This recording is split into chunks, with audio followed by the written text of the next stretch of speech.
Acá Kiki resolviendo dudas. Me dice el enunciado que tengo un piano que es empujado por dos personas. Empujado por dos personas en una superficie horizontal sin rozamiento y me dan los valores de las fuerzas con sus respectivos ángulos.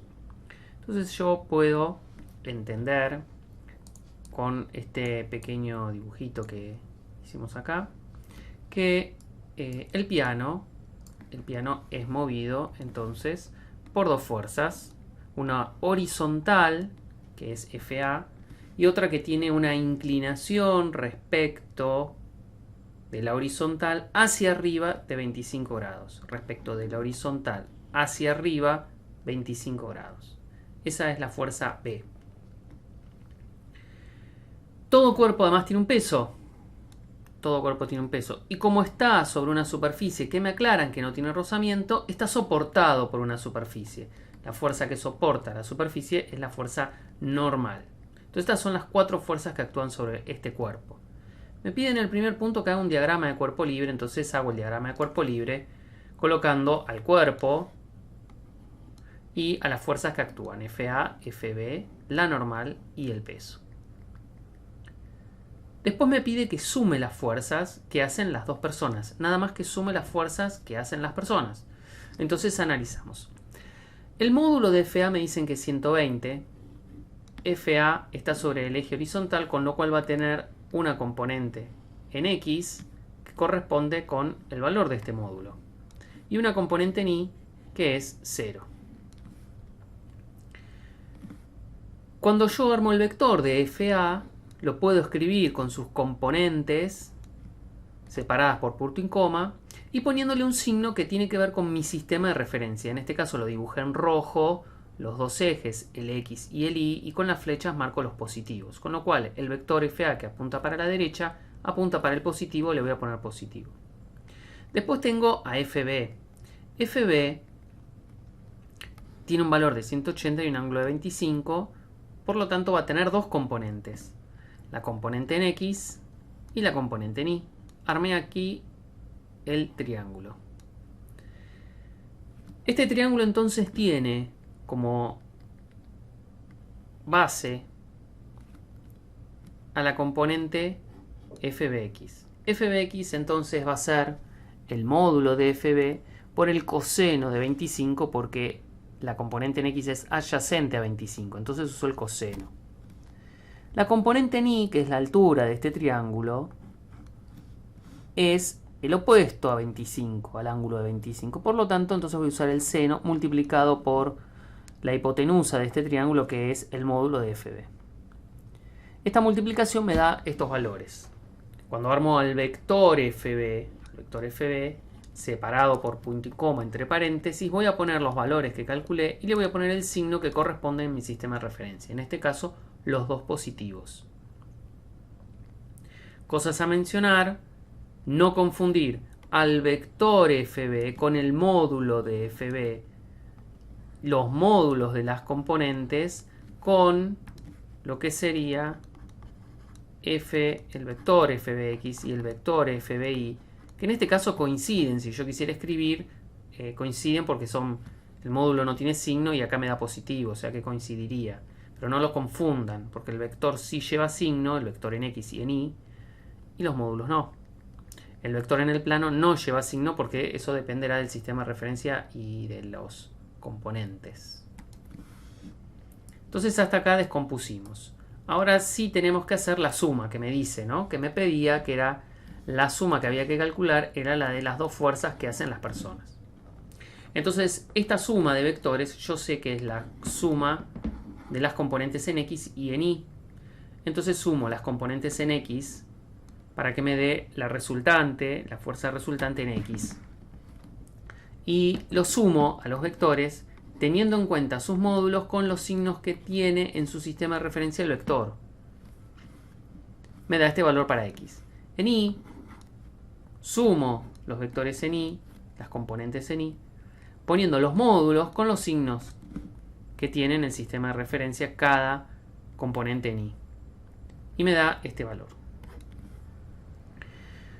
Mirando estos dos valores, las dos componentes del vector resultante, del vector de fuerza total, me dan positivos. Esto significa que en el eje X apunta para la derecha, en el eje Y apunta para arriba, y por lo tanto el vector F total sería este que está acá, y tiene un ángulo que yo ahí ya lo llamé beta. Nos queda entonces por calcular el módulo y el ángulo, porque ya calculamos las componentes. Acá escribo las componentes del vector total. ¿Cómo calculo el módulo? Bueno, el módulo se calcula aplicando Pitágoras. Entonces tenés la componente en X, la componente en Y, elevadas al cuadrado dentro de la raíz. Esto me da este valor que está acá, 293,18 newton. Ese sería el módulo de la fuerza resultante, que tiene un ángulo beta, que va a ser el arco tangente del opuesto de beta sobre el adyacente de beta. El opuesto de beta sobre el adyacente de beta. Y eso me da 15,04 grados. 15,04 grados. Con eso alcanza para calcular el ángulo de la componente, de la fuerza resultante. Me preguntaba una cosa más el enunciado. ¿Existe en este problema alguna fuerza producto de la interacción de la superficie con el cuerpo? La interacción de la superficie con el cuerpo siempre nos da dos fuerzas. El rozamiento y la normal, que es la fuerza que soporta al cuerpo. Acá me decían que no había rozamiento, o sea que esta no estaba. La que queda es la normal, que es la que estaba dibujada acá, que tenía que aparecer en el diagrama de cuerpo libre. Con eso queda completado este primer ejercicio que se nos proponía. Segundo ejercicio. En este segundo ejercicio se nos presenta una situación donde nos dicen que hay dos masas iguales que están cargadas eléctricamente con la misma carga Q1 y Q2. No especifica el valor, no sabemos nada del signo en principio. Sabiendo que ambas esferas se encuentran en equilibrio por la acción de las fuerzas actuantes, nos pide calcular determinadas cosas. Bien, lo primero, para el cuerpo de la derecha. Entonces el cuerpo de la derecha es este que está marcado. Este cuerpo de la derecha nos dice que tiene una masa de 1 kilogramo, una carga que no conocemos y se encuentra en equilibrio. Por lo tanto, la fuerza de esta tensión más la fuerza eléctrica más el peso del cuerpo, todo eso aplicado sobre este cuerpo tiene que dar 0 por la condición de equilibrio. Volvemos a dibujar el diagrama de cuerpo libre para este cuerpo. Entonces tenemos la fuerza total, la fuerza de la tensión, que tiene su componente vertical y su componente horizontal. La fuerza eléctrica, que es solamente horizontal, y el peso, que es totalmente vertical. Nosotros tenemos que aplicar la condición de equilibrio, que nos dice que la suma en X y la suma en Y nos tiene que dar 0.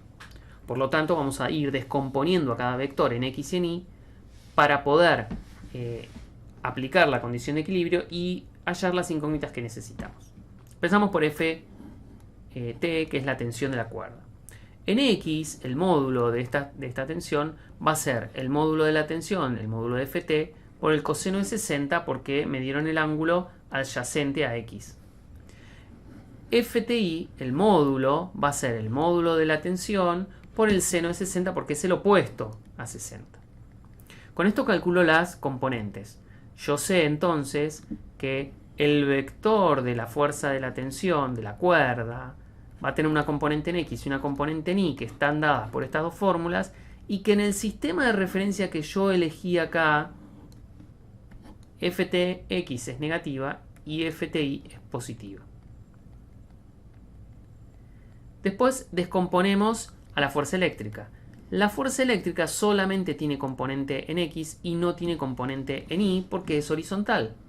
No tiene nada en Y. Entonces es 0 su componente en Y, y en X me queda el valor del módulo. Positivo, porque en este sistema de referencia coincide en la orientación del Fe con el sentido positivo del sistema de referencia. Descompongo al peso. El peso, entonces, como es completamente vertical, va a tener componente en X igual a 0 y va a tener una componente en I que es igual al peso, pero con signo negativo, porque mi sistema de referencia apunta positivo para arriba y el peso apunta para abajo. Entonces es negativo. El peso lo puedo calcular porque me dieron las masas y yo sé que el peso es la masa por la aceleración de la gravedad, que en este caso no nos dicen nada, está en la Tierra, así que es 9,8. En algunos casos a veces se redondea a 10, nosotros estamos usando 9,8. Entonces esto me da un peso de 9,8 newtons. Y este es el módulo. Tengo que tener en cuenta el módulo porque el signo va para el vector, para las componentes. Aplico la condición de equilibrio entonces. La sumatoria de fuerzas en X me tiene que dar 0. ¿Quiénes actúan en X? Y actúan para la izquierda ftx, que es menos el módulo de ft por el coseno de 60, y para la derecha positivo, entonces me aparece la fuerza eléctrica. Eso solo aparece en X. Hago la sumatoria en Y. ¿Qué me aparece en Y? Me aparece para arriba la fuerza de la tensión en Y, que es el módulo de ft por el seno de 60, positivo porque va para arriba, menos 9,8 que es el peso que apunta para abajo. Esta es mi condición de equilibrio y esto es lo que tengo que usar para resolver. Como ven, hay solamente dos incógnitas, hay dos ecuaciones, se puede resolver fácilmente. Más fácil todavía porque en esta ecuación, en estas dos ecuaciones, hay una de las ecuaciones que no tiene las dos incógnitas. Entonces puedo arrancar por ahí. En esta ecuación solamente está ft como incógnita, la puedo despejar. Entonces despejo ft que me da 11,12 newton. Si ft vale 11,12 newton, vuelvo a la primera ecuación, pongo ese valor ahí y despejo fe. Entonces fe tiene que ser ft por el coseno de 60 y eso me da 5,66 newton. Con esto encontré el valor de las fuerzas que no conocía, que eran ft y fe, que eran las dos fuerzas desconocidas de este sistema que estaba en equilibrio. Como siempre en los sistemas en equilibrio, en el plano, como máximo podemos desconocer dos fuerzas, porque tenemos dos condiciones de equilibrio, siempre que estemos trabajando con cuerpos puntuales y en el plano. El siguiente punto me dice, si las dos masas estuvieran solas en el universo, a la distancia que se muestra en la imagen, ¿cuánto vale la fuerza del campo gravitatorio?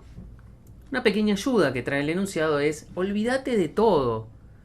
No están solas en el universo. Si están solas en el universo, el peso que se debe a la interacción del cuerpo con el planeta no está. En principio no haría falta que te hicieran esta aclaración, pero la aclaración parece ser indicadora de que te olvides de todo y te concentres nada más en la cuestión de las fuerzas gravitatorias entre estas dos masas. Todas las masas tienen fuerzas gravitatorias actuando porque interactúan con las otras masas a distancia, por eso son fuerzas de campo gravitatorio. Estas dos masas no solo interactúan con el planeta en el que estén, que te dicen que te olvides, sino que interactúan entre ellas. Y por lo tanto se puede calcular esa interacción. Y esa interacción se calcula con la fórmula de la fuerza de campo gravitatorio, que te da el módulo de la fuerza. El módulo de la fuerza entonces es la constante gravitatoria, no confundir con la aceleración de la gravedad que es en minúscula, por las masas 1 y 2, que son las dos masas que vos estás mirando que interactúan, dividido la distancia que las separa. En este caso son unas esferas pequeñas, no se dice no se especifica el tamaño, por lo tanto consideramos que la separación es entre los centros y no hay que hacer ningún tipo de modificación. Es la distancia que hay entre los centros de los cuerpos. Entonces tenemos que hacer la cuenta de la constante gravitatoria que estaba en una tabla más arriba por las dos masas, masa 1 y masa 2, que coinciden en número, y el valor de la distancia elevado al cuadrado, que era 40 centímetros. Hay que hacer la conversión, yo acá no la hago. 40 centímetros son 0,4 metros. Había que pedían las conversiones explícitas, cuidado. Vos haces esta cuenta y te aparece este resultado en la calculadora. Resultado que muestro acá.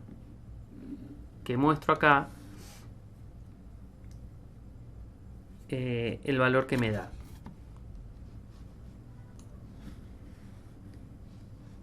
Bien, este resultado es el que me dice la calculadora, corrijo, es a la menos 10, ¿sí? Newton. 4,17 por 10 a la menos 10 newton. Este numerito lo tenés que tener en cuenta, es parte del resultado. Así como acá lo pusiste, acá lo tenés que tener en cuenta, es parte del resultado. Como verás, es una fuerza muy pequeña, muy pequeña. Esto era simplemente el cálculo que había que hacer con las fuerzas gravitatorias. Estas fuerzas gravitatorias están actuando entre estas dos masas a pesar de que estén en el planeta en el que estén. Si están en la Tierra, tienen sus pesos y también tienen estas fuerzas de atracción debido a la proximidad con la otra masa. Fíjense que es una fuerza muy, muy, muy pequeña y no produce un efecto en el movimiento del cuerpo. Pero sin embargo esa fuerza está. Después me pide calcular el valor de las cargas eléctricas en microcoulomb. Entonces vuelvo a retomar el dibujo de la separación de las fuerzas, de las cargas eléctricas con sus fuerzas, ¿no? Eran dos fuerzas eléctricas que estaban en sentidos opuestos repeliéndose. Yo llamé Q1 a la de la izquierda y Q2 a la de la derecha. Entonces recuerdo la fórmula. La fuerza eléctrica, el valor de su módulo era la constante K por Q1 por Q2 en módulo. No interesaba el signo porque esto nos daba el valor de la fuerza, no nos daba para dónde apuntaba. Para dónde apuntaba nos lo decían si las cargas eran positivas o negativas. Vamos a hablar de eso en un ratito. Pero en la fórmula teníamos que poner el valor nada más. Así que sería el módulo dividido la distancia al cuadrado. Se parece mucho a la gravitatoria y no hay que confundirlas. No hay que poner acá G o en la otra, en la de la gravitatoria, hay que poner K. Confusiones que suelen suceder. La fuerza eléctrica ya la habíamos calculado. Esa fuerza valía 5,66. Entonces completamos los demás valores. 8,99 por esa a la 9 que estaba en la tabla. Las dos cargas que no conocemos dividido la distancia que las separa. Lo que nos dijeron es que las cargas son iguales. Si las cargas son iguales, cuando yo hago Q1 por Q2, esto me queda Q al cuadrado. Despejando este Q al cuadrado, paso esto dividiendo y este lo paso multiplicando, me da que el valor de la carga al cuadrado es este que está acá. Y si saco el cuadrado que está acá, con la raíz pasándola para el otro lado, me queda un valor que llego a que es este valor. ¿Sí? Q1 y Q2 valen 1,0036 por ahí a la menos 5 coulomb. Menos 5 coulomb. ¿Cómo hago para pasarlo a microcoulomb? Bueno, yo me tengo que acordar que microcoulomb es escribirlo por 10 a la menos 6. Si acá está por a la menos 5, yo tengo que pasar la coma una vez para allá. Entonces corro la coma a un lugar y ya directamente me quedo en microcoulomb. Supongamos que vos no te acordás cómo pasar la coma. No importa, porque tu calculadora, cuando vos hagas la cuenta, fíjate que te da el valor de la raíz, aplicas la raíz, te da el valor a la menos 5, y vos tenés un botón, que es el botón que está acá, el de Engineering. Este botón, cuando vos lo apretás, te corre la coma de a 3 lugares. Si apretás Shift y este botón te la corre para el otro lado. Yo acá lo volví a apretar y me volvió a correr a menos 6. Si vuelvo a apretar me lo corre a la menos 12. Si quiero volver a menos 6 tendría que apretar Shift en 2 veces para que vuelva a menos 6. Y si sigo apretándolo pasaría a menos 3, pasaría a 0, después a 3, después a 6 y así sucesivamente. Bien, esto respecto de las cargas que nos pedían calcular. Ahora, ¿cómo son las cargas? Me preguntan. ¿Qué tengo que hacer para que las fuerzas sean de sentido opuesto al que está en la imagen?